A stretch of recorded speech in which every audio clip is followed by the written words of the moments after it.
I'm Dr. Duke, and this is Constitution Corner.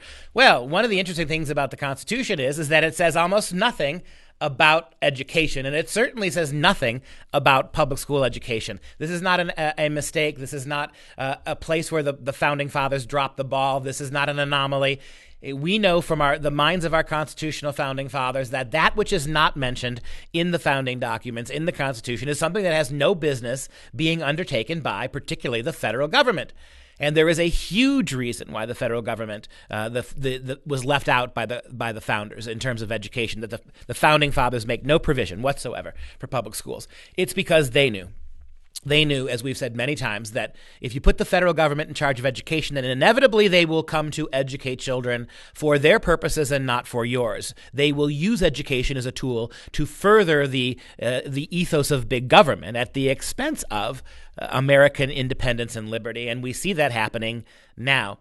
When you think about education, the Founding Fathers were very clear that the only way the American constitutional republic was going to survive is if America was a moral and an educated people. Those were the two things. And in the same way that the Constitution does not command by law morality, it doesn't demand or command education. The founders knew that these were things that mom and dad, both biblically and in terms of common sense, you have to be in charge of. In the founding era, from about 1770 all the way through 1850, education was in the hands of mom and dad, that mom and dad and local communities would get together and they would hire teachers, often one-room schoolhouses, and you'd have kids of all different ages, 6-year-olds, 8-year-olds, 11-year-olds, 13-year-olds, all being taught in the same building by the same teacher, by one teacher. You would contract with your teacher, pay her off in hen's eggs or bacon, rashers of bacon. But the genius of that system was that it was just the teacher who was hired directly by the parents. It was the parents and it was the students. That's how education works. We have a system, a bloated, governmentally, federally driven system now, where thanks to teachers' unions, thanks to education bloat, if your teachers are failing your kids, you can't get rid of them. If your schools are failing your students, there's nothing you can do about it. You have no control. Other than being able to still pull your kids out, you have no way. And we know from the Common Core era that more and more and more kids, when parents go to schools to try to push back or challenge what's happening in the schoolroom, they are now being blocked. They're being removed. The American public school system has now decided unconstitutionally that they are the parents of the children. Not only are they trying to teach kids education at a very low level, let's be very clear here, the public schools are failing to educate our children in terms of subject matter, literacy, math skills. They are failing. One of the two things that the founders said we need is an educated population. American public schools have failed that test. And the second thing the founders said was we need a moral people. And what the public schools are doing unconstitutionally is now becoming the parents of children, which means the public schools are deciding what your child's morality is going to be. They're not educating them. They're not letting kids learn how to read and read great books at a high level. They're not exposing your children to the great arguments for liberty for the past 2,000 years. They're not giving them that. But instead of teaching them those things, they are projecting their own political morality on children.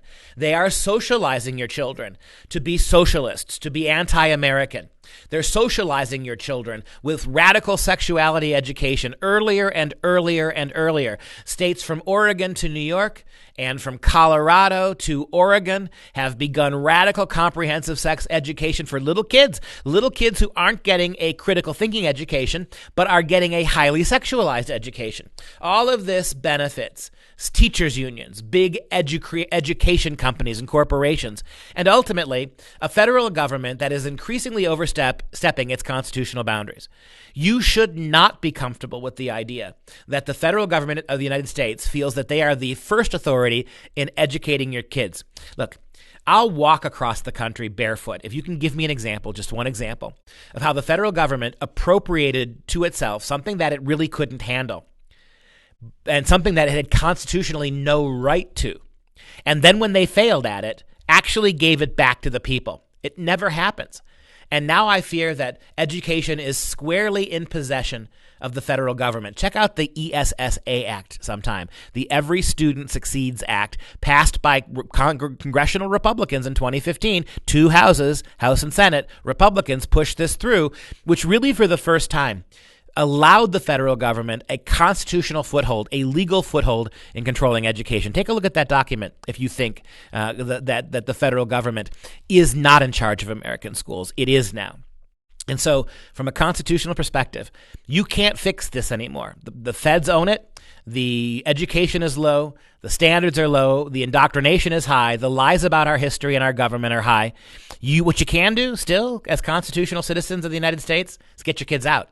Homeschool them. Find a safe safe private school for them. There is no other way. Let's honor the Constitution by understanding the Constitution.